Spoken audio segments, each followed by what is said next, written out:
Lo tahu nggak, ada satu pertanyaan sederhana tapi berat yang sering muncul di kepala kita. Kenapa ruang digital Indonesia makin penuh kebencian? Kenapa suara keras lebih cepat viral daripada suara yang waras? Kita tumbuh di internet, setiap hari lihat debat, drama politik, dan teori konspirasi. Dan orang-orang sibuk marah sebelum sempat mikir. Dan dari situ kita sadar, ada yang salah dengan cara kita mengerti negeri ini. Kritik itu wajar, kita semua punya hak buat nggak suka sama kebijakan pemerintah, tapi kalau sampai benci negaranya sendiri, kalau sampai merasa Indonesia itu gagal selamanya, itu kekalahan terbesar yang kita nggak sadari. Karena Indonesia itu bukan soal siapa presidennya, Indonesia itu kita. Rumah, bahasa, sejarah, dan masa depan kita. Kita lihat banyak orang mulai salah paham sama negaranya. Benci duluan, baca belakangan. Terjebak propaganda tanpa sadar. Generasi kita pelan-pelan kehilangan kemampuan membedakan mana fakta, mana emosi yang dibungkus opini. Kita melihat disinformasi menyebar lebih cepat daripada kebenaran.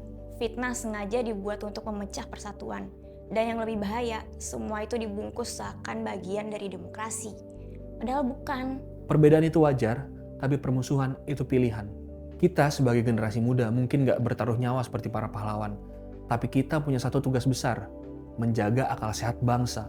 Menjaga ruang digital tetap jadi tempat diskusi, bukan pertempuran. Dan dari semua itu, gue sadar satu hal. Indonesia bukan rusak. Indonesia cuma terlalu berisik. Kita kehilangan akal sehat politik, terlalu banyak orang bereaksi sebelum mencari data.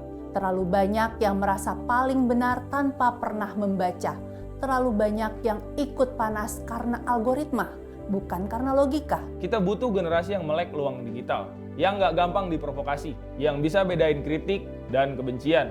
Yang bisa bilang, gue cinta Indonesia. Tapi gue juga mau Indonesia lebih baik. Dari keresahan itu, kami membangun satu gerakan, Nusantara Project. Gerakan untuk menjernihkan ruang digital. Gerakan untuk mengedukasi lewat data, bukan drama. Gerakan untuk menumbuhkan akal sehat politik di tengah bisingnya algoritma. Gerakan untuk jadi generasi yang pinter dulu, patriot kemudian. Kalau lo punya keresahan yang sama, kalau lo percaya Indonesia masih bisa jadi sesuatu yang besar. Dan kalau lo mau jadi bagian dari perubahan, bukan cuma penonton. Selamat datang di Nusantara Project. Ini langkah pertama, bangga tanpa benci, mari jaga ruang digital Indonesia bersama.